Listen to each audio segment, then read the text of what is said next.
Imanaya Mashikuna. Reciban un cordial saludo desde el Instituto de Ciencias y Culturas Indígenas, ICSI. Bienvenidos a un nuevo episodio de nuestro programa Ñukanchik Yachaykunamanta Rimanakui. Hablemos de nuestros saberes. En nuestro país existen un sinnúmero de lugares sagrados que guardan nuestra historia, nuestra identidad cultural, que sin embargo, por los procesos acelerados de la modernización, de la industrialización, se están viendo gravemente afectados. Hoy queremos conversar sobre la destrucción que está viviendo un sitio arqueológico ubicado en el cantón Guayabamba. Se llama el Pucará de Chaquibamba. Para desarrollar esta conversación contamos con la presencia del arqueólogo Juan Gijón. Bienvenido, Juan, muchísimas gracias por estar aquí presente. Ha sido difícil un poquito encontrarnos en tiempos, pero agradecemos mucho que pueda acompañarnos, ¿no? Y como para ir empezando a desarrollar esta conversación, queríamos un poco saber de qué es la arqueología, por qué este interés, ¿no? Por la arqueología y cómo llegó a conocer este espacio del Pucará. Listo, bueno, primero agradecer al instituto por abrir las puertas de este espacio. En efecto, nos hemos demorado un poco por las vicisitudes de nuestras vidas, pero ya estamos aquí y ha sido realmente sorprendente conocerles, conocer sus instalaciones y conocer sus iniciativas, así que felicitarles por eso en primera instancia. En segundo nivel, bueno, sí, la arqueología es una disciplina científica, hija de la antropología, hija de la historia, que estudia justamente a través de los recursos materiales, de los objetos, de los artefactos, también de los ecofactos, sí, los rastros o huellas de nuestros ancestros. Puede haber una arqueología prehistórica, protohistórica, prehispánica, precolombina, o hasta histórica, o hasta industrial. Me refiero a que más allá del tiempo del estudio es la metodología. Entonces, evidentemente, aquí en el Ecuador, en estas tierras de la mitad del mundo, nuestro sentido de interés ha sido sobre todo las civilizaciones originarias, las civilizaciones indígenas. Y bien digo civilización, más allá de pueblos, porque eran pueblos justamente que tenían una noción de cómo civilizar el territorio. Entonces, la arqueología llega a mi vida sobre todo porque siempre he sido un curioso de la historia para entender el presente, no solo como datos o hechos que pasaron, sino cómo llegamos aquí, cómo estamos hoy por hoy, cómo estamos, finalmente, con lo bueno y con lo no tan bueno. La arqueología puede ser justamente, gracias a la relación con la historia, una herramienta para entendernos ahora. Y también siempre me ha gustado la parte artística, es la parte estética, la parte de cómo estos pueblos antiguos lograron reflejar sus ideas, sus símbolos, sus maneras de ver el mundo, de entender el universo, a través de los objetos, que son lo que finalmente han logrado sobrevivir al tiempo. Entonces la arqueología también es una herramienta de hacer política, no de hacer una política proselitista, de tomar posturas ideológicas, pero sí una herramienta de entendernos como sociedad, es decir, qué es lo que nos pasa fuera de nuestra casa.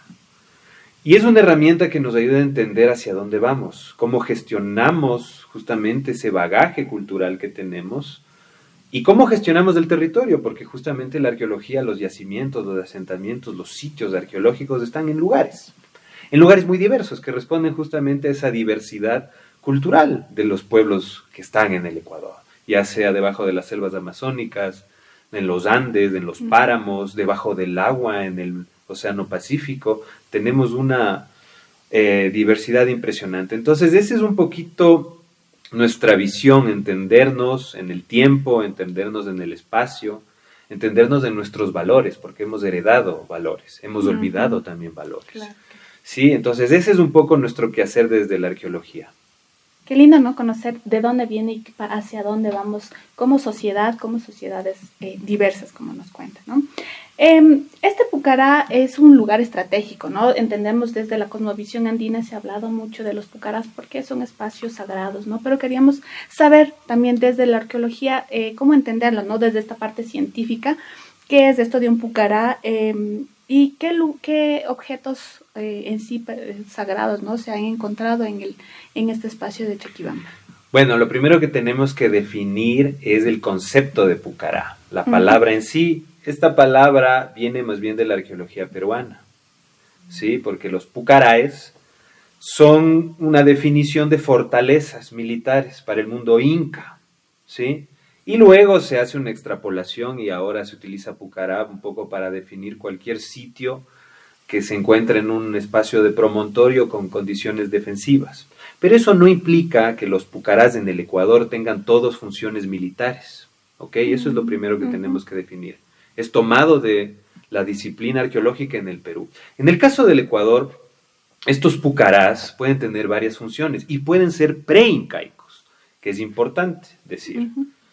Entonces, más bien no le llamaría pucará en ese nivel, sino hablemos de sitios arqueológicos, ¿no? Sitios donde los seres humanos construyeron y modificaron el espacio. En primera instancia se trata, lo que les decía, son puntos promontorios artificiales construidos ya sea en las partes altas de los cerros o en laderas o en promontorios naturales, que por sus condiciones lo que primero les permitía a estas personas es tener un control territorial, una observación, ¿sí? Segundo, les permitía obviamente defenderse. Tercero, había siempre una relación paisajística, es decir, ninguno de estos sitios está aislado de los otros sitios. Eso es bastante interesante.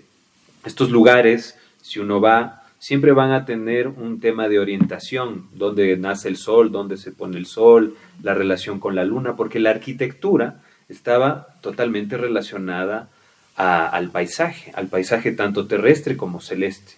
Entonces esas primeras condiciones de una configuración arquitectónica dada en el espacio ya nos permite definir esto de pucarás. Ahora, hay pucarás, digamos, que suelen ser una suerte, como les digo, de montículos artificiales con anillos, ya sean muros, ya sean zanjas, y que poco a poco se van estirando hasta tener plataformas. Pueden tener funciones bien militares, pueden tener funciones ceremoniales, pueden ser templos, pueden tener funciones funerarias, es decir, eran espacios donde se estaba enterrando a los ancestros, pueden tener funciones de almacenaje de víveres, ¿sí? Puntos de control dentro de una red. Y justamente lo que vemos en el norte de Quito, en la zona de Guayabamba y la periferia, es que este fue un proceso que tiene varios momentos. O sea, antes de la llegada de los incas, estamos hablando, digamos, hasta el siglo XIV, siglo XV después de Cristo, ya existía en este territorio una modificación del paisaje. Es decir, los pueblos anteriores, los quitus, los caranquis, los cayambis, los imbayas, entre otros, ya habían entendido, más que entendido, ya habían logrado modificar el paisaje construyendo estos hitos arquitectónicos, ya hayan sido de carácter civil o de carácter más religioso. Cuando vienen los incas y entran en un choque, porque no fue un proceso pacífico, fue un proceso bélico, que se estancaron en esa zona norte casi más de 15 años, obviamente van ocupando estos espacios, y al ocuparlos, no solo los convierten en una zona militarizada, eso implica convertir estos lugares en fortificaciones tanto ofensivas como defensivas, sino que además le atribuyen su cosmovisión.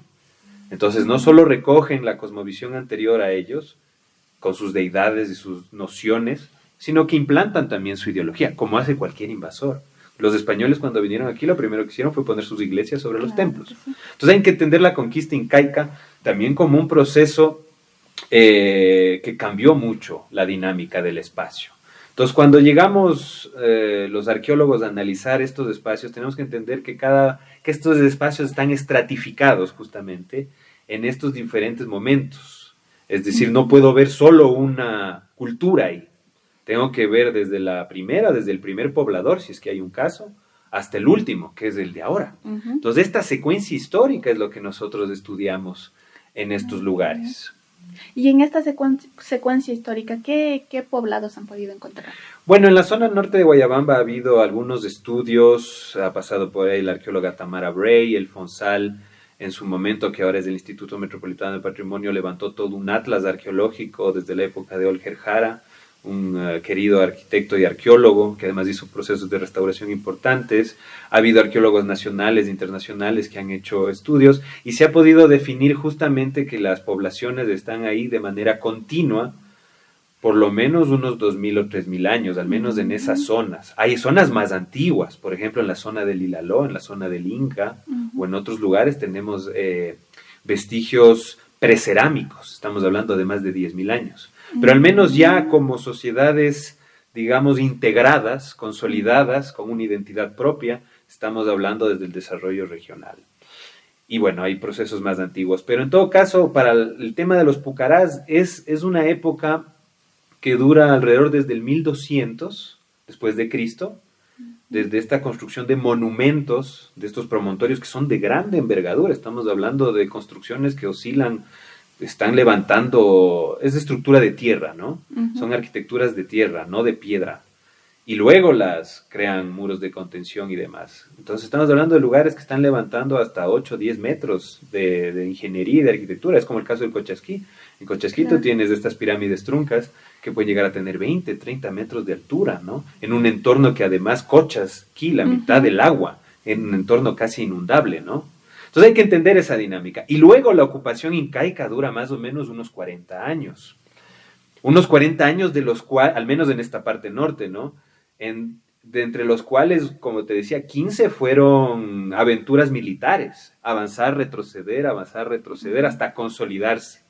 Y evidentemente luego llega la conquista, bueno, antes de la conquista, la guerra civil entre Atahualpa y Huáscar, que es un episodio que marca la decadencia del Tahuantinsuyo y su separación, y además que facilitó de alguna manera la conquista hispánica entre un pueblo que ya estaba dividido.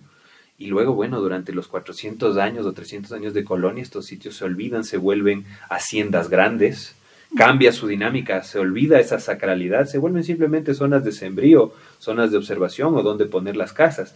Y hoy en el siglo XX, siglo XXI, son urbanizaciones. Sí, es decir, hay toda una dinámica que ha cambiado el trabajo del territorio. Sí, y justamente no íbamos a entrar en ese punto de cómo están ahora estos espacios, ¿no? En la actualidad, cómo se están manteniendo esos espacios. Y para precisamente hacer este podcast hemos tenido un poco de investigación y hemos visto en los videos, ¿no? Que ya en este espacio sagrado pues se está desconstruyendo y se está reconstruyendo, como ya dices, urbanizaciones, son espacios de sembrío, son canchas. Entonces, ¿qué es lo que está pasando? ¿Qué nos indica que la gente no está respetando estos espacios sagrados? ¿Acaso ya hay un desconocimiento de su identidad cultural? ¿Acaso ya hay un importismo a este patrimonio? Bueno, yo creo que hay un gran vacío educativo cultural, es decir, solo pongámonos a pensar en nuestra vida educativa, en la escuela, o en el colegio. ¿Cuándo nos hablan de los pueblos indígenas? O sea, ¿cuál es el grado de espacio que le dan a la malla curricular hasta en la universidad? A los 10.000 años de vida de las civilizaciones originarias. O sea, le damos mucho más espacio a la colonia y mucho más espacio a la vida republicana, que no está mal. Todos nos conocemos los presidentes de los últimos 100 años, más o menos. Pero no nos conocemos todas estas fases culturales que ocupan el 99% de la historia de este territorio. Nos ocupamos solo de los últimos 200 años que existimos como República del Ecuador. Entonces, a partir de ahí, y no estoy diciendo que eso sea algo malo, está bien conocer nuestros símbolos patrios, el himno, la bandera, ¿no es cierto?, nuestras fechas de cantonización, de independencia, todo eso son parte de la estructura, de la memoria colectiva que tenemos como ciudadanos. Pero ha habido una erradicación total, diría yo, claramente, de la historia indígena, ¿no?, basada además en preceptos coloniales, de borrar al indio. Entonces tenemos que recuperar eso, tenemos que volver a la memoria, y lo digo como mestizo también, ¿no?, reconociendo esas dos partes de mi identidad. Entonces, justamente, al no tener ese bagaje cultural, las personas no entienden el territorio, lo ven como una loma más. Para ellos no existe el Pucará, es simplemente una loma. Y esa loma es perfecta para poner un tanque de agua, porque la gravedad, porque las necesidades del presente es, tengo que tener agua potable, luz, asfaltado, y eso se entiende, es parte del desarrollo, del progreso. Pero estamos hablando de elementos irrepetibles, únicos. Imagínate en Roma, que en nombre del progreso construyan un centro comercial encima del Coliseo Romano. Eso no va a pasar. Imagínate en la China, que por las necesidades industriales van a hacer una carretera que destruya la muralla china. ¿Ya? Es decir, cada pueblo sabe qué resguarda y qué se permite progresar. El problema en el Ecuador es que no estamos viendo estos monumentos por lo que son maravillas, maravillas de nuestro pasado. Entonces, justamente a la hora de regular el territorio, y para eso están los planes de ordenamiento territorial, las ordenanzas, toda esa construcción jurídica política del territorio, ahí es donde también los arqueólogos tenemos un deber. No solo son estos sitios vitrinas del pasado, no solo son antigüedades, son recursos, así como sabemos dónde hay petróleo, o dónde hay gas, o dónde hay madera. Los recursos arqueológicos también son recursos que tenemos que precautelar y que tenemos que saber explotar con inteligencia. Es decir, si yo sé que aquí tengo una fortaleza incásica, aquí tengo un centro ceremonial Quitucaranqui, aquí tengo unas tumbas, ¿no es cierto? Mañana no voy a poner ahí un edificio, lo pongo más al lado. ¿Y qué hago aquí? Le abro al público, primero lo investigo, trato de conseguir toda la información, ¿sí? Le musealizo, si de ser posible. Hago que las personas vengan, sobre todo, para mí siempre ha sido importante que los sitios arqueológicos se vinculen a la infancia, porque es muy emocional, es decir, creo que una de las razones por las cuales los profesionales se hacen arqueólogos es porque en su infancia visitaron uno de estos sitios y se maravillaron y dijeron, yo de grande quiero ser arqueólogo, ¿no? Y está mucho en nuestra cultura pop de ahora. A ver, todos vimos Indiana Jones, o todos vimos Jurassic Park, y de alguna manera ahí está un arqueólogo, un paleontólogo, entonces juega mucho con la imaginación. Entonces hay que ser estratégicos, ¿qué puedo salvaguardar? ¿Qué debo salvaguardar? Además de que hay leyes, hay convenciones internacionales, la UNESCO nos establece cómo gestionar el patrimonio cultural. El Ecuador tiene su propia ley de cultura, su reglamento, que establece que estos sitios son intangibles, que estos sitios son indestructibles, infragmentables, ¿sí? Tienen una condición, y para eso nosotros como arqueólogos, además de investigarlos, tenemos que delimitarlos, zonificarlos, ¿no es cierto?, georreferenciarlos y crear toda una cartografía y todo un ejercicio de gestión. Entonces, claro, a veces nos sorprende porque si bien existe toda esta regulación y estos marcos jurídicos y estas normativas y este discurso que les estoy diciendo, el día de mañana ponen una casa encima de una pirámide. Esa es la gran contradicción. Entonces, nuestra labor también tiene que ver, además de lo que les digo, la ciencia, la parte jurídica, la parte política. Creo que la labor más importante que tenemos es la educativa. Porque finalmente todo es, date cuenta de lo que estás haciendo o dónde estás construyendo. Y por qué es importante que no sea ahí y que sea un poquito más al lado. O en su defecto, mira lo que tienes aquí, ¿cómo le puedes sacar provecho? La arqueología puede ser un gran proveedor de empleo. En sociedades muy deprimidas como las nuestras, ustedes conocerán muy bien cómo están nuestras estadísticas de empleabilidad a nivel nacional y de desarrollo. Ahí tenemos una fuente de empleo impresionante que es el turismo cultural. Nosotros para el mundo es lo que representamos, una cuestión exótica, porque somos tan diversos, porque tenemos diferentes lenguas, porque tenemos una gastronomía fabulosa, y todas las raíces de estas cuestiones van de alguna manera a estos sitios sagrados, a estos lugares que son la mamá del guagua, finalmente. Entonces, ¿cómo vamos a destruirle a la mamá del guagua? Protejámosla, entendámosla. Sí, justamente, ya me contestaste una pregunta que tenía aquí.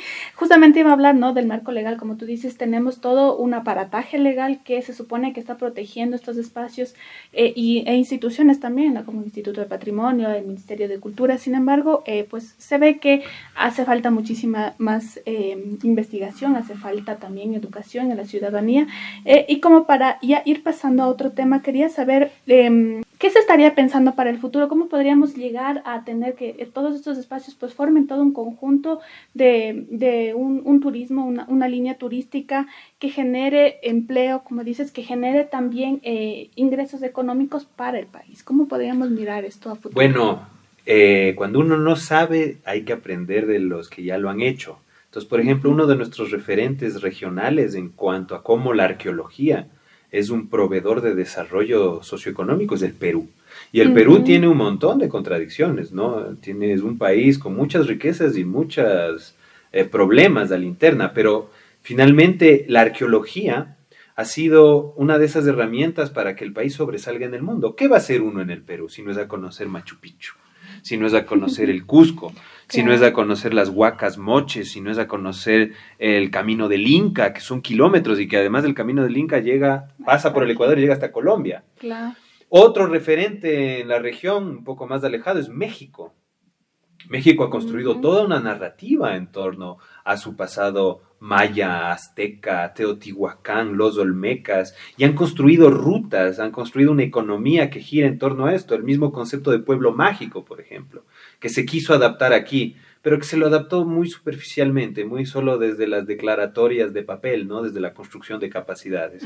¿Qué es pueblear? Si no es en México justamente ir a estas comunidades actuales, sí, que son igual, muy diversas, conocer los sitios sagrados, meterte a un cenote maya, subirte a la pirámide de Kukulcán, ver en el solsticio de junio y ver cómo el sol crea un efecto lumínico y la serpiente emplumada crea sonidos. Así eso no es mágico, ¿no es cierto? Y ponen hoteles y ponen todo un servicio de transporte y crean todo un tema de sensibilidad gastronómica, por ejemplo, y son millones de personas. Ponte a pensar que en el Perú, solo el sitio de Machu Picchu, el Perú debe tener alrededor de 30.000 sitios arqueológicos. Nosotros como Ecuador tenemos alrededor de unos 10.000. Quito como distrito tiene 1.300 sitios arqueológicos y la parroquia de Guayabamba debe tener unos 46 o un poquito más, de los cuales se podrían activar, como dices, unos 10 o 15. Entonces, imagínate que solo Machu Picchu le financia al Instituto de Patrimonio del Perú. Solo ese sitio, sin tomar el resto, ¿no? Entonces, el Ecuador tiene esas capacidades. ¿Cuál es la gran diferencia? Estos países como México, como Perú, Colombia es otro, también que ha logrado levantar sitios muy importantes como San Agustín, como Chiribiquete, que es una pared de cientos de metros de pinturas rupestres en la Amazonía. Han logrado levantar estos sitios y darle una gestión sostenible para que no sean un gasto, sino que sean una capacidad de obtener recursos, en base a toda una campaña promocional turística permanente, y a eso que tanto queremos llamar como marca país. Ustedes han visto ProPerú, ¿no es cierto? Cómo se vende en el mundo. Nosotros también, como Ecuador, podemos generar una campaña que vaya más solo de las Galápagos, que está bien, las Galápagos son hermosas, son lo mejor que tenemos en varios sentidos, son maravillosas. Pero también tenemos templos ocultos, también tenemos, no me gusta mucho la palabra ciudad perdida, pero se está utilizando bastante ahora. En la Amazonía, por ejemplo, tenemos cerros sagrados. Y no solo son puntos en el espacio, les estoy hablando de asentamientos que pueden tener hectáreas y hectáreas y hectáreas de superficie, es decir, lugares donde vivieron 20.000, 30.000 personas. ¿Qué necesitamos? Invertir en estos lugares. Estos lugares han sido abandonados 500 años.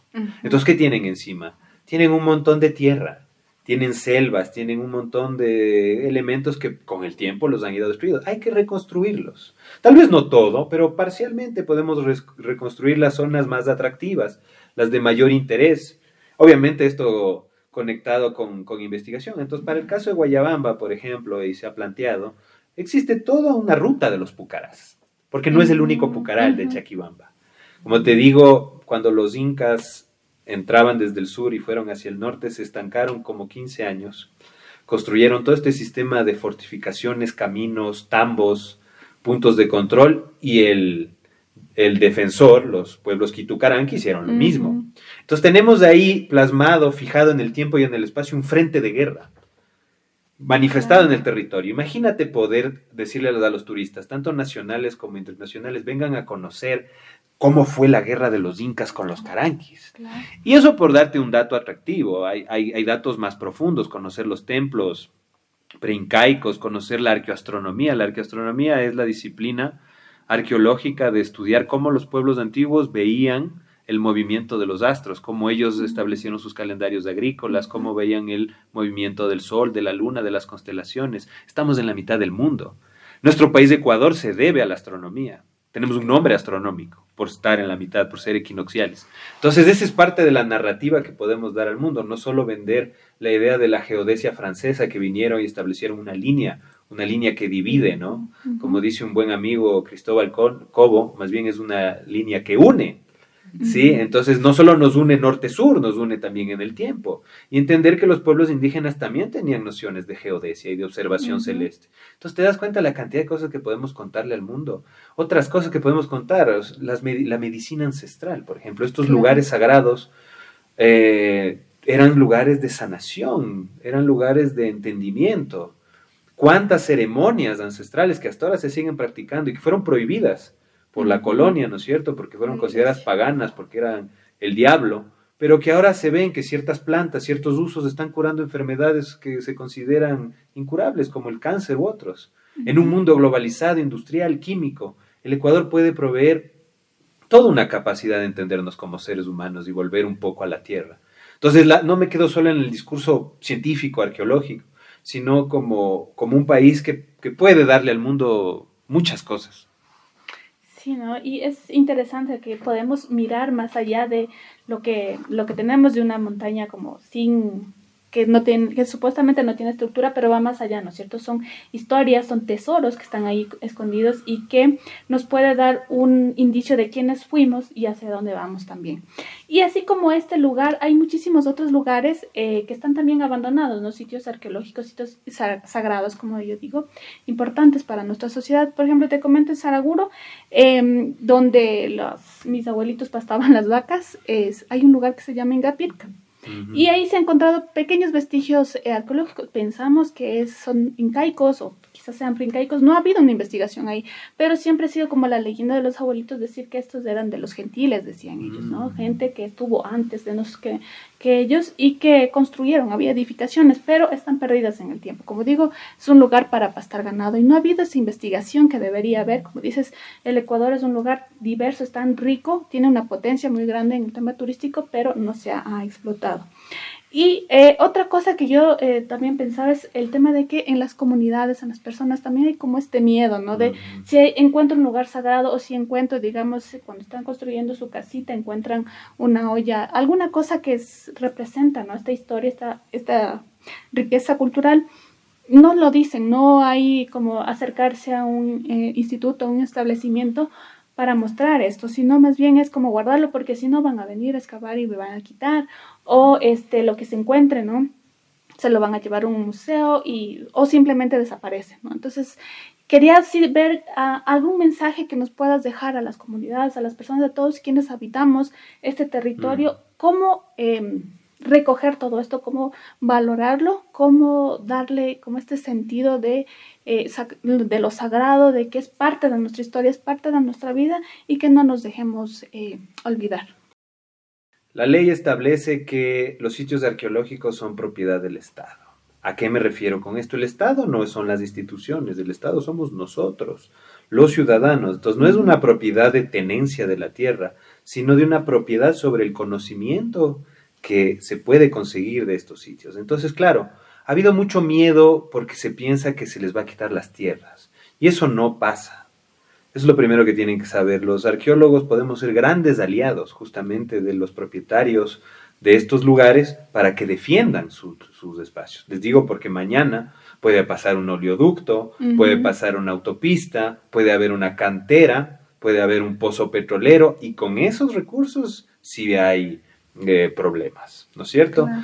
Cuando hay arqueología, este tipo de proyectos de gran envergadura pueden pausarse, suspenderse, reorientarse, porque justamente el bien arqueológico, al ser un bien limitado, irrepetible, no es que le puedo coger y le puedo cambiar de lugar, puede justamente ser una barrera, como las áreas naturales protegidas. Es decir, tengo un manglar ahí, no puedo meter en un manglar una muelle de pesca, ¿no es cierto? Porque si me quedo sin manglar, me voy a quedar sin cangrejos y todos los cangrejeros van a quedarse sin sustento. Lo mismo pasa con la arqueología. Entonces, verle a la arqueología como un aliado en la defensa de nuestro territorio, de las diferentes comunidades.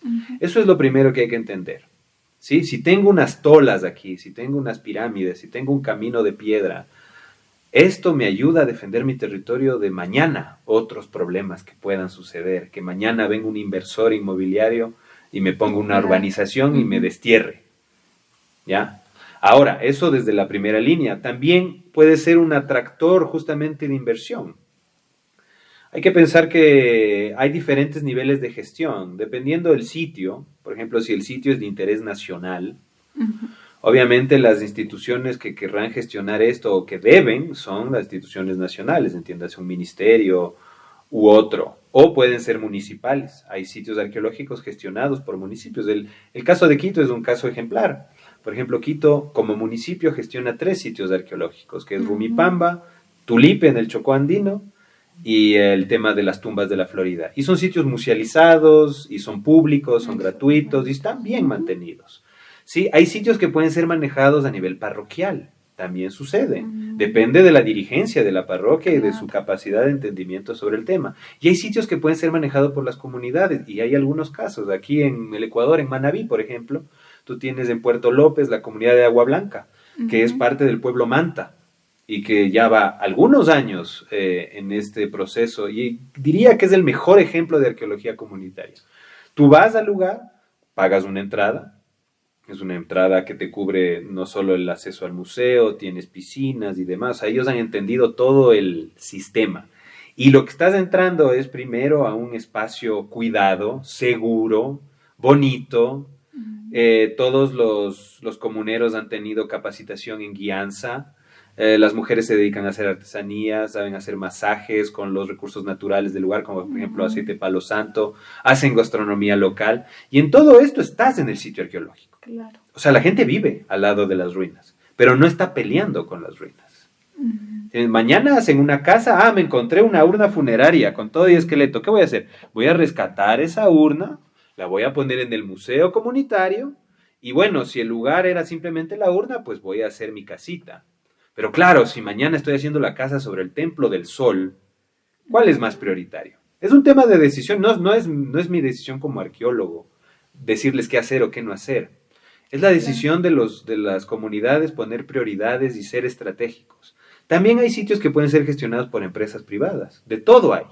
Entonces hay una diversidad, y lo mejor que se puede hacer siempre son las alianzas, es decir, las comunidades asesoradas por universidades, las universidades también pueden gestionar sitios arqueológicos, asesoradas obviamente por el componente de la entidad rectora nacional, tal vez hay un inversor local o extranjero que busca ahí hacer un producto cultural interesante.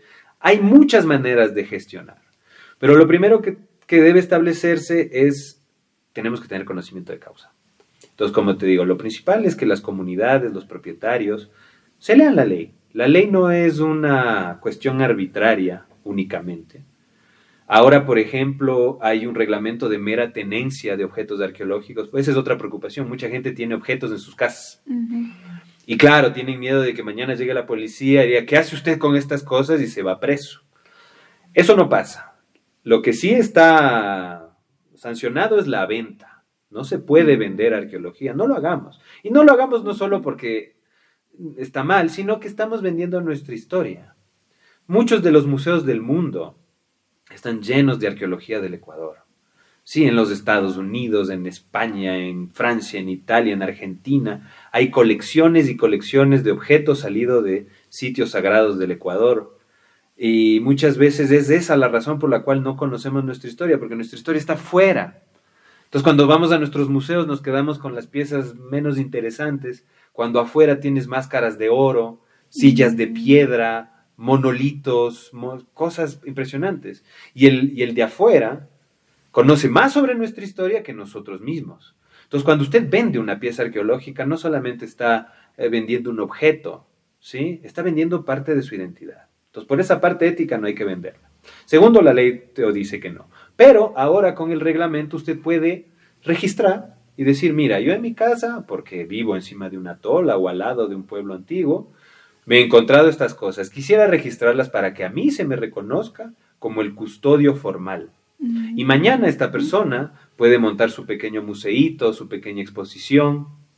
Yo, como arqueólogo, he tenido varios encuentros en la vida que me han demostrado que no todo está escrito. Hay toda una nueva sacralización, diría yo, de ciertos objetos. Conozco a muchos curanderos, curanderas, chamanes, o como el nombre le quieran poner, que usan ciertos objetos arqueológicos en sus prácticas de ahora.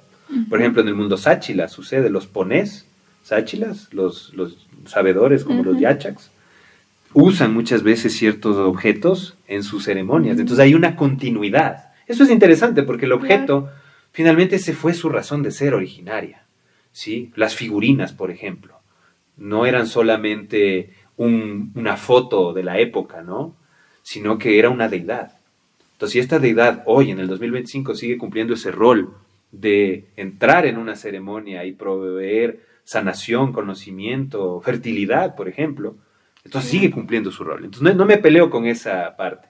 Pero lo que sí hay que entender es que no la rompamos, no las vendamos, no vendamos la tierra tampoco, solo porque tenemos esos miedos. Más bien asesorémonos. Es un ejercicio de comunicación permanente y de diálogo. Quería saber también, ¿no es cierto?, como ya actualmente hay algunas comunidades que están cerca a estos espacios arqueológicos, ¿cómo es, qué es esta relación? ¿Cómo se entiende, no? Como dices, hay un museo que está cerca, que está casi junto a la comunidad. ¿Cómo es la relación, cómo es la convivencia con estos espacios arqueológicos? ¿Se cuidan o no se cuidan? Bueno, hay varios ejemplos, varios modelos, hay comunidades muy despiertas, muy conscientes, como te digo, el caso de Manabí en Agua Blanca, y hay comunidades en Imbabura también, creo que en La Rinconada hay un sitio muy interesante de una pequeña comunidad que está sobre un asentamiento caranqui y han desarrollado un pequeño museo y emprendimientos, es decir, todo depende del grado de liderazgo y de conciencia y del conocimiento. Pero claro, hay comunidades muy precarizadas. Por ejemplo, hay comunidades que viven al lado de asentamientos arqueológicos y viven del huaquerismo. El huaquerismo es la práctica del saqueo. Y lo que han hecho es simplemente ir, o sacar lo que puedan y venderlo, por una necesidad, por una desesperación. Sucede, por ejemplo, ahora ya menos, pero en el mismo Manabí, al lado de Puerto Viejo, en Picuazá, por ejemplo, ellos viven al lado del sitio arqueológico más grande del Ecuador. Es impresionante. Es un cerro sagrado, es una montaña sagrada, es un antiguo asentamiento que llegó a tener fácilmente unos 15,000 habitantes y que fue el punto civilizatorio de los antiguos manteños, ¿sí? Ellos eran dioses en sus tierras, tenían tronos de piedra, tenían estelas, tenían toda una parafernalia, pero hoy por hoy sus descendientes viven mayoritariamente en la pobreza, mucha violencia, mucha falta de educación, no hay empleo fijo, desnutrición en ciertos casos. Entonces, el problema es ese divorcio entre las condiciones cuando ellos eran dueños del territorio y las condiciones actuales. ¿Qué ha pasado en el medio? Un proceso de colonización. Un proceso de colonización que lo que hizo fue reducirles. Ustedes conocerán el término de reducción indígena. Durante el proceso de reducción indígena lo que se hizo, los españoles fundaron sus ciudades, ¿no es cierto?, segregando a las poblaciones indígenas, llevándolas a una suerte de guetorización, y lo que hicieron fue coger a todas las tribus que estaban en la zona y concentrarles ahí. Esa es la herencia de estas comunidades, una zona conflictiva. Hoy por hoy en esta comunidad tienes gente que está a favor de la arqueología y gente que puede estar en contra, porque ¿qué pasa? También tienes mineras, tienes como 12 o 13 canteras que están consiguiendo basalto y son las que dan empleo a la gente. Y las canteras no están interesadas en que la gente sea consciente de su territorio, porque necesitan gente inconsciente. Necesitan gente que les venda la tierra para ellos seguir sacando las piedras para hacer carreteras que luego se rompen con los terremotos o que se rompen porque están mal hechas. Ese es el círculo vicioso de nuestro querido país. Ese es un ejemplo. En el caso de Guayabamba, por ejemplo, el tema es sobre todo, diría más del desconocimiento. Son comunidades que no han recibido la atención suficiente. Esa es una falla institucional más que una falla de ellos. En general siempre tiene que ver con el contexto, no es culpa de la comunidad. ¿Qué ha pasado para que esa comunidad se quede en esa situación de abandono? El abandono no solo es material, es sobre todo un abandono de no le he educado lo suficiente. A los niños hay que educarlos. Y si no educamos a los niños, luego tenemos adultos ignorantes. Y un adulto ignorante es autodestructivo, ¿no es cierto?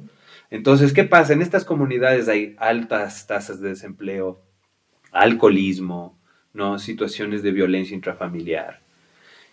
Y obviamente en una condición a veces de desesperación por la subsistencia, la arqueología es el menor de los problemas. Pero a veces a través de estos ejercicios culturales, porque no es la arqueología, es la cultura, porque en la cultura están nuestros valores, volver a ser generosos, solidarios, compartir, ayudar al prójimo. No son cuestiones solamente cristianas o no, son cuestiones humanas, ¿no es cierto? Podemos volver a enfocarnos en estas comunidades. Entonces, por ejemplo, en la misma zona de Chaquibamba hay gente a favor de la arqueología. Es más, son ellos mismos los que denunciaron en su momento los procesos destructivos. Sí, y luego es que llegan los activistas, y luego es que llegan los funcionarios públicos, y luego es que llegan los arqueólogos, pero siempre tuvo que haber una voz inicial que digo, oye, se están comiendo al sitio sagrado.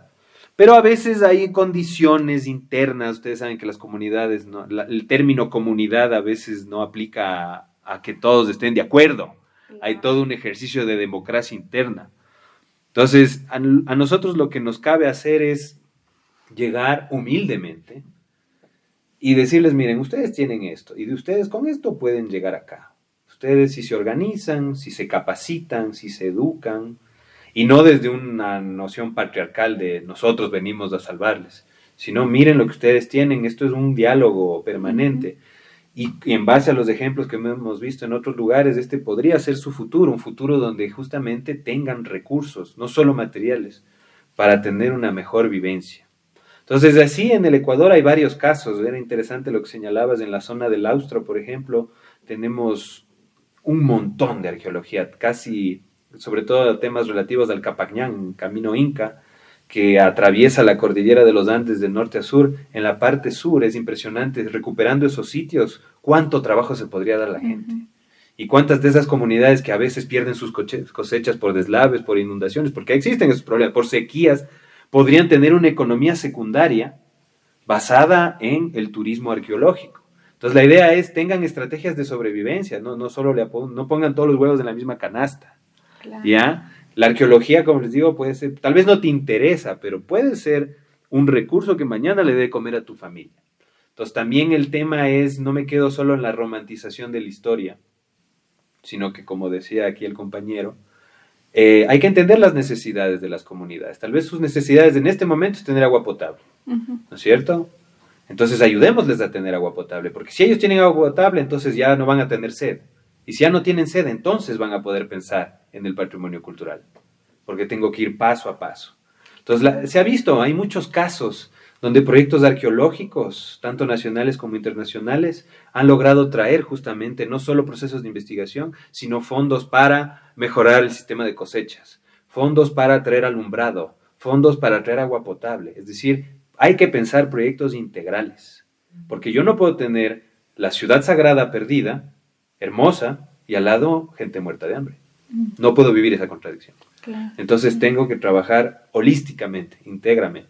Te agradezco, muchísimas gracias por toda esta información. Nos quedamos con una información importante, ¿no? De este cuidado de los territorios, del cuidado de nuestra historia, de nuestra identidad, que nos permite seguir resistiendo y también oponernos a este empobrecimiento, tanto cultural como económico, que nos ha sido impuesto por la sociedad en general.